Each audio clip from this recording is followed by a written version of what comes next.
एक auto driver Lakhan अपना auto लेकर शहर की ओर सवारी लाने जा रहा था। तभी सामने पुलिस बैरिकेड के पास 5 पुलिसकर्मी खड़े थे और आने जाने वाले लोगों का इंतजार कर रहे थे, क्योंकि सुबह से अभी तक उनके हाथ कोई मुर्गा शिकार नहीं लगा था।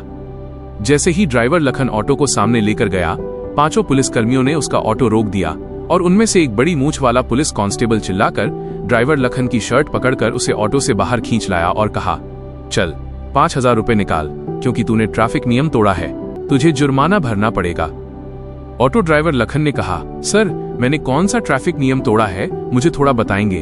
तब पुलिस वालों ने कहा, या तो जुर्माना दे, नहीं तो तुझे हमारे साथ थाने चलना पड़ेगा। लखन ने जैसे ही उस थाने का नाम सुना, उसने उनसे कहा, मैं जुर्माना नहीं दूंगा, मुझे उसी थाने के अंदर ले चलो, क्योंकि उस थाने के अंदर उसकी पत्नी, जिसका नाम कविता था, 2 दिन पहले ही वहां पोस्टिंग हुई थी। लखन ने ऑटो चलाकर अपनी पत्नी को पढ़ा लिखाकर इस काबिल बनाया था, इसलिए उसे विश्वास था कि उसकी पत्नी उसकी मदद करेगी और पूछेगी कि कौन सा ट्रैफिक नियम तोड़ा गया है। इसके बाद लखन निडर होकर उस थाने के अंदर चला गया। वहां जाने के बाद उसे एक कुर्सी पर बैठा दिया गया। इधर डीएसपी मैडम फोन पर किसी से कह रही थी, इस तरह से जानकारी निकालने की कोशिश मत करो, किसी को थोड़ा पद क्या मिल गया, तुम सब जगह मेरा नाम इस्तेमाल करने लगे हो, आइंदा मुझसे ऐसी उम्मीद मत रखना। इस तरह की डांट वो फोन पर किसी को दे रही थी। इसके बाद डीएसपी मैडम वहां आई और कांस्टेबल से पूछा, इसे क्यों पकड़ कर लाए हो? कांस्टेबल ने बताया, इसने ट्रैफिक नियम तोड़ा है और जुर्माना देने से मना कर रहा है।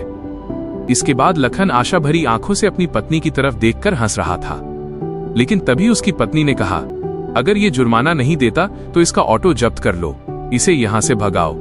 ये बात लखन ने अपनी पत्नी के मुंह से सुनते ही एकदम हैरान और परेशान हो गया, क्योंकि उसकी पत्नी को उसने ऑटो चलाकर पढ़ा लिखाकर इस काबिल बनाया था, और आज उसकी पत्नी ने उसी ऑटो को बंद करने के लिए कह दिया जिस ऑटो की वजह से वो डीएसपी बनी थी। इसके बाद लखन निराश हो गया और कविता की तरफ सूखी आंखों से देखने लगा। इसके बाद उसकी पत्नी ने हवलदार से कहा, जल्दी इसे यहाँ से बाहर निकालो और इसका ऑटो जब्त करो, कल आकर कोर्ट से छुड़ा लेगा। इसके बाद लखन उस थाने से भारी कदमों से, आंखों में आंसू और चेहरे पर निराशा लिए धीरे धीरे चलते हुए अपने घर की ओर जाने लगा।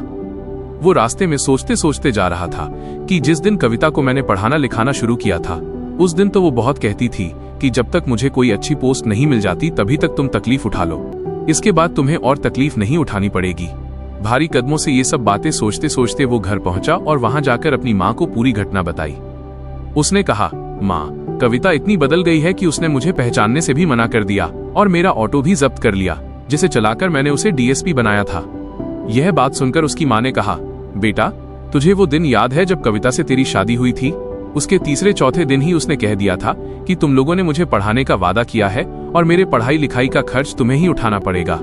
उस समय परिवार की हालत अच्छी नहीं थी, लेकिन उस समय भी उसने हमारे साथ जोर जबरदस्ती की थी पढ़ने के लिए। ये बात सोचकर माँ और बेटा दोनों बहुत चिंतित हो गए। इधर लखन का बेटा अपनी दादी के साथ ही ज्यादा खेलता था, क्योंकि उसकी माँ को पढ़ाई लिखाई से फुर्सत ही नहीं मिलती थी और इस वजह से वो दादी को ही सबसे ज्यादा प्यार करता था। वहीं पर वो खेल कूद करता था और दादी के साथ ही रात में सोता था। कविता सरकारी क्वार्टर में वहीं रहती थी जहां उसका ऑफिस था, क्योंकि ऑफिस से घर की दूरी बहुत ज्यादा थी और उसे वहां क्वार्टर मिल गया था, इसलिए वो वहीं रहती थी। अगला दिन हुआ। कविता इंतजार कर रही थी कि लखन आएगा और कोर्ट से ऑटो छुड़ाने के लिए कागज तैयार करवा कर लाएगा। कविता इंतजार करती रही, लेकिन लखन वहां अपना ऑटो छुड़ाने नहीं आता है। ये देखकर कविता को बहुत गुस्सा आता है और वह गुस्से में बड़बड़ाती हुई सीधी लखन के घर जाती है। वहां जाकर देखती है कि उसकी सास लखन के बालों में तेल मालिश कर रही है और लखन वहीं नीचे बैठा है और लखन का बेटा वहां खेल रहा है। किसी का भी बच्चे की तरफ ध्यान नहीं था, वो अपने मन में खेल रहा था।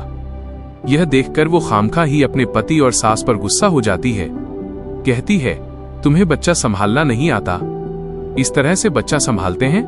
आलसी कहीं के, इसका कुछ हो गया तो कौन जिम्मेदार होगा? इसके बाद लखन अपनी पत्नी की तरफ देखता है और उसे कहता है, ये तुम क्या कह रही हो? बच्चा संभालना नहीं आता? आज तक ये जितना बड़ा हुआ है माँ ने ही इसे बड़ा किया है और इन्हें अच्छी तरह से पता है कि बच्चे को कैसे संभालना है। तुम इस बारे में नहीं बोलो तो अच्छा है। लखन के मुंह से ये बात सुनकर कविता एकदम उस पर भड़क जाती है और कहती है, तुम ऑटो लेने क्यों नहीं आए? मैंने सब इंतजाम कर दिया था और तुम वहां समय पर नहीं पहुंचे।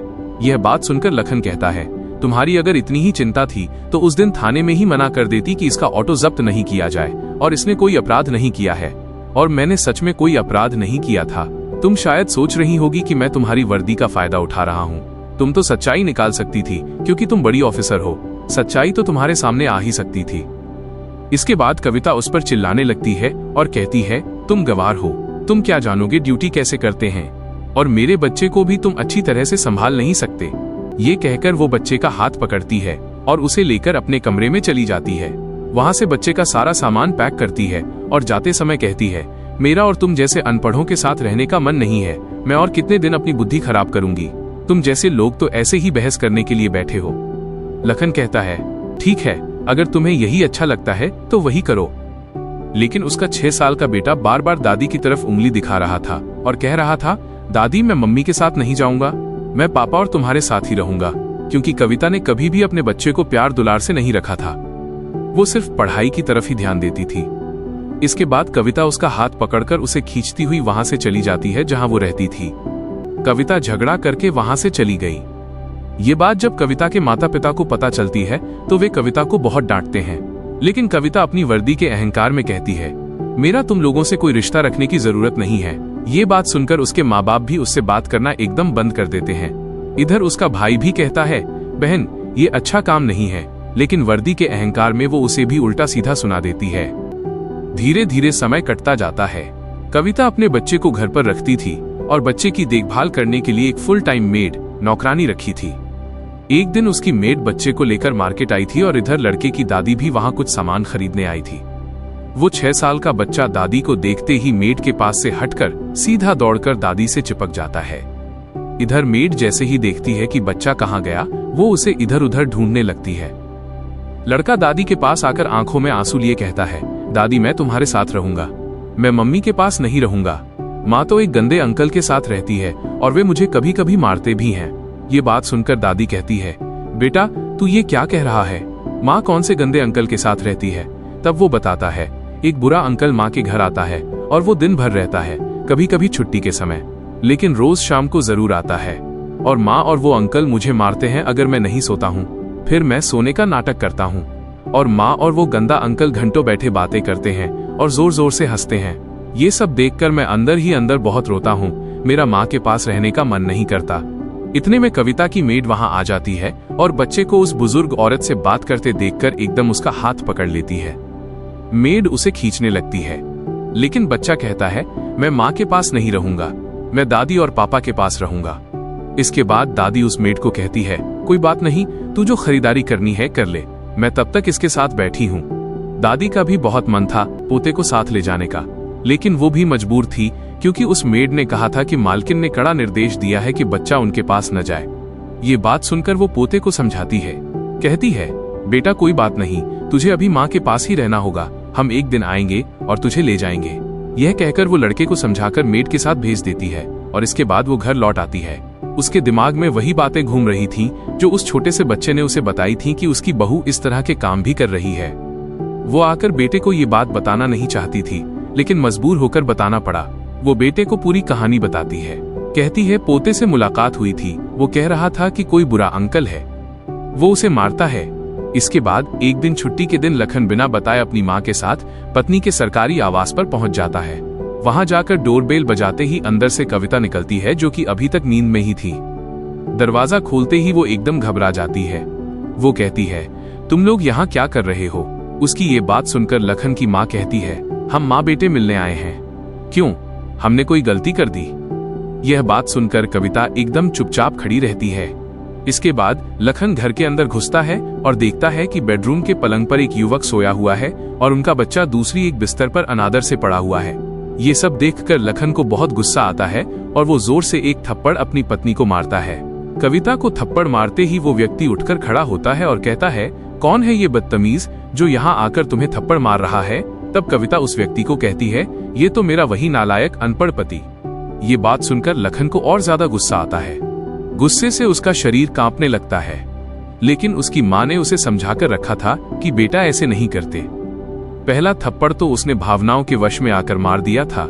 इसके बाद वो जाकर बेटे को गोद में उठाता है और कहता है, अच्छा तो इसीलिए तुम यहाँ रहती थी। असल में दोस्तों, वो व्यक्ति जिसका जिक्र उनका बेटा कर रहा था वो और कोई नहीं, कविता का एक सीनियर था जो ट्रेनिंग के समय से ही कविता के साथ अवैध प्रेम संबंध में था। अब जब सब भांडा फूट ही गया तब कविता कहती है, चलो ठीक है, अच्छा ही हुआ तुम लोग आकर खुद ही देख लिए। वह कहती है, तुम्हारे जैसे अनपढ़ से मेरा कोई रिश्ता रखने का नहीं है। आज के बाद मुझे और अपना मुंह मत दिखाना। इसके बाद लखन बच्चे को लेकर वहां से जाने लगता है। उसकी माँ भी पीछे मुड़कर जाने लगती है। तभी कविता लखन को रोकती है और कहती है, जाते जाते यह काम करते जाओ। मैंने तलाक के कागज पहले ही तैयार करवा लिए हैं, इस पर हस्ताक्षर कर दो। इसके बाद लखन कागज पर हस्ताक्षर कर देता है और बच्चे को लेकर चला जाता है। वो घर जाकर एक कमरे में बैठा था। तलाक उसने दे ही दिया है। तलाक लगभग हो ही गया था क्योंकि कविता ने पहले ही कागज तैयार करवा लिए थे। कुछ दिन केस चलने के बाद उनका तलाक हो जाता है। अब लखन घर पर बैठा है। उधर उसकी माँ बैठकर सोच रही है कि बेटे का घर संसार कैसे अच्छे से चलाया जाए। इसके बाद लखन की माँ पुराने संदूक को खोलने लगती है और ढूंढने लगती है कि अगर ऐसी कोई चीज मिल जाए जिससे फिलहाल कुछ काम करने के लिए मदद मिल जाए। ढूंढते ढूंढते संदूक के एकदम नीचे उसे एक जमीन का कागज मिलता है। वो कागज लखन को दिखाकर कहती है, बेटा देख ये क्या चीज है। बेटा कागज पढ़ता है और उस जगह के बारे में जब पता करता है तो देखा जाता है कि उस जमीन की कीमत करोड़ों रुपए है। जमीन के बारे में जानने के बाद वे जमीन बेचते हैं और उससे करोड़ों रुपए पाते हैं। अब उनके पास करोड़ों रुपए आ गए हैं। वे अच्छा सा एक घर बनाते हैं। लखन पढ़ाई में काफी अच्छा था, लेकिन पत्नी की पढ़ाई के लिए उसने अपनी पढ़ाई दांव पर रखी थी। पत्नी की पढ़ाई के लिए उसने अपनी पढ़ाई छोड़कर ऑटो चलाकर घर संसार चलाया था और पत्नी को पढ़ाया था। इसलिए वो फैसला लेता है कि मैं भी अच्छी तरह से पढ़ाई करूंगा और फिर से अच्छी एक जगह हासिल करूंगा। इसके बाद लखन फिर से पढ़ाई शुरू करता है। इधर उसकी माँ घर में अचार और पापड़ बनाने का बिजनेस शुरू करती है और उसके पोते की जो मेड थी जिसे कविता ने रखा था उसे बुलाकर उस बिजनेस में मदद करने के लिए कहती है। धीरे धीरे वे मेहनत करते हैं। उनका बिजनेस अच्छा चलने लगता है। पैसा वैसा भी अच्छा ही था। लखन को अब कोई समस्या महसूस नहीं होती। उसे कमाने की चिंता नहीं है, इसलिए वो पढ़ाई पर फोकस करता है। लगभग 2 साल बाद उसका सिलेक्शन एएसपी के पद पर हो जाता है। एएसपी बनने के बाद खबरों में उसका नाम चलने लगता है। कोई कहता है ऑटो वाला एसपी बन गया है। उसने मेहनत की है। कई लोग उसकी माँ के पास आकर पूछते थे। बहुत से लोग इंटरव्यू लेने के लिए उनके घर आते थे। एएसपी बनने के बाद वो अपनी पोस्टिंग उसी इलाके में करवाता है जहां उसकी पूर्व पत्नी कविता की पोस्टिंग थी और वहीं ड्यूटी करने लगता है। इधर उसकी पत्नी जो अपने सीनियर ऑफिसर के साथ अवैध संबंध में थी, उस ऑफिसर ने उसके घूस लेने का एक वीडियो बना लिया था और अब उसे बहुत टॉर्चर करता था, बहुत परेशान करता था। तब कविता को अपने उस पति की याद आती थी जो ऑटो चलाकर उसे पढ़ाता था। लेकिन अब वो क्या करेगी, क्योंकि उसने तो पहले ही पति को तलाक दे दिया है। धीरे धीरे समय कटता है और कविता की हालत बहुत खराब हो जाती है। जिस व्यक्ति के चंगुल में वो फंसी थी वो पहले से ही शादीशुदा था और उसके 2 बच्चे थे। ये बात कविता को पता चलने से पहले ही वो उसे धमकी देता है, मैंने तुम्हारा वीडियो बनाकर रखा है, अगर कुछ कहा तो तुम्हारी नौकरी भी जाएगी और दुनिया में मुंह दिखाने के काबिल नहीं रहोगी। इस डर से कविता उसे कुछ नहीं कहती। वो खाना पीना छोड़ देती है, अच्छे कपड़े पहनना छोड़ देती है और उस व्यक्ति ने उसे फोन रखने से भी मना कर दिया था। उनके थाने में जहां कविता नियुक्त थी वहां एएसपी साहब का स्वागत करने के लिए पार्टी का आयोजन किया जा रहा था और कविता से भी उसकी राय पूछी गई तो वो राजी होती है। अगले दिन पार्टी का आयोजन होता है और स्टेज पर 2-4 बातें बोलने के लिए कविता को बुलाया जाता है। लेकिन कविता हताश हालत में स्टेज पर चढ़ते ही उसका सिर चकरा जाता है और वो बेहोश होकर गिर जाती है। इसके बाद कविता को अस्पताल ले जाया जाता है। लखन देखता है कि ये वही कविता है जो कुछ दिन पहले इतने अहंकार में रहती थी। आज उसकी हालत बहुत खराब हो गई है क्योंकि वो सूख कर कांटा हो गई है। न वो ठीक से खाती थी और दिन रात वही वीडियो की चिंता उसे अंदर ही अंदर खाए जा रही थी, क्योंकि वो पैसों के चक्कर में इधर उधर से घूस लेती थी और उसका साथी ही वो वीडियो बनाकर उसे ब्लैकमेल करता था। वो जैसे चाहता था कविता को वैसे ही रखता था। अस्पताल में डॉक्टर कहते हैं कमजोरी के कारण ऐसा हुआ है। लखन सुनकर हैरान होता है। वो सोचने पर मजबूर होता है कि एक डीएसपी को ऐसी क्या कमजोरी हुई, क्या उसके पास खाने के लिए पैसे भी नहीं हैं? इसके बाद एसपी साहब अपने काम पे ध्यान देते हैं। कविता बार बार सोचती थी कि मैं कभी न कभी लखन से मिलूंगी और सारी बातें बताऊंगी। एक दिन कविता मार्केट जा रही थी, तब उसकी सास से मुलाकात होती है। वो सामने आकर खड़ी होती है और कहती है, माँ जी आप कैसी हैं? सास कहती है, कौन है तू बेटी, मुझे माँ जी क्यों कह रही है? वो कहती है, माँ जी मैं कविता। मुझे पहचाना नहीं, क्योंकि सास ने चश्मा नहीं पहना था इसलिए अच्छे से देख नहीं पा रही थी और कविता का चेहरा एकदम बदल गया था। सास कहती है, मैंने तुझे नहीं पहचाना और पहचान कर भी क्या फायदा जिसने मेरे बेटे को इस तरह लात मारी। क्योंकि अब उसकी सास का बिजनेस भी अच्छा चल रहा था। सास उसे पहचानने से मना करती है और धिक्कार कर वहां से भगा देती है। कविता पैरों पर गिरकर कहती है, माँ जी, मेरी बहुत बड़ी गलती हो गई है। लखन को कहिए मुझे फिर से अपना ले, मुझे माफ कर दीजिए। सास कहती है, बेटी, तूने जो किया है उसका फल तुझे भुगतना होगा। ये कहकर वो चली जाती है। धीरे धीरे और कुछ दिन कटते हैं। कविता इन सब बातों से बहुत दुखी हो जाती है। वो एक दिन उस व्यक्ति के पास जाती है जिसके जाल में वो फंसी थी और कहती है, तुम वीडियो वायरल करो या मेरी जान ले लो, मैं और तुम्हारे पास नहीं रहूंगी। यह कहकर वो वहां से भागकर लखन के घर आती है और दरवाजा खटखटाती है। लखन दरवाजा खोलकर देखता है सामने कविता खड़ी है जिसकी हालत बहुत खराब है। वो कहता है, हाँ कौन, किससे मिलना चाहती हैं? वह कहती है, लखन, मैं कविता, मैं तुम्हारी पत्नी, तुम्हारा बच्चा मेरे पास है।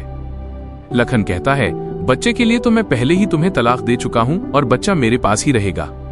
मैं तुम्हें नहीं जानता, तुम कौन हो? आज के बाद अगर तुम यहाँ आई तो मुझसे बुरा कोई नहीं होगा। ये कहकर लखन मुंह पर दरवाजा बंद कर देता है।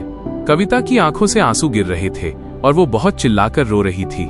लखन की माँ अंदर से सब सुन रही थी लेकिन कोई प्रतिक्रिया नहीं दिखाती, क्योंकि कविता ने लखन के साथ बहुत अन्याय किया था।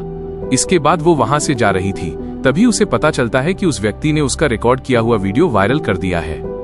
वीडियो वायरल होने के कारण उसकी नौकरी भी चली जाती है। यह सब देखकर कविता बहुत परेशान हो जाती है और अपने भाई को फोन करती है, लेकिन उसका भाई भी उससे नफरत करता था क्योंकि कविता के अवैध संबंध के कारण उसके माता पिता दुख में मर गए थे। भाई इसके लिए कविता को ही दोषी ठहराता था और बहुत पहले ही रिश्ता खत्म कर दिया था। वो कहता है, आज से तू मेरे लिए मर गई है। इधर जिस व्यक्ति के प्यार में वो पड़ी थी वो उसके घर से सारा पैसा गहना लेकर भाग जाता है। वीडियो वायरल होने के बाद नौकरी चले जाने पर कविता पागल की तरह इधर उधर भटकने लगती है और कुछ दिनों बाद स्वास्थ्य बिगड़ने के कारण उसकी मृत्यु हो जाती है। तो दोस्तों, ये थी कहानी जहां एक लड़की को एक लड़के ने ऑटो चलाकर पढ़ाया लिखाया और सोचा कि वो अच्छी नौकरी पाने के बाद उसे सहारा देगी, लेकिन उसने उल्टे उसे बर्बाद करने की कोशिश की। आप कविता के बारे में क्या कहना चाहेंगे? आप लखन के बारे में क्या कहना चाहेंगे?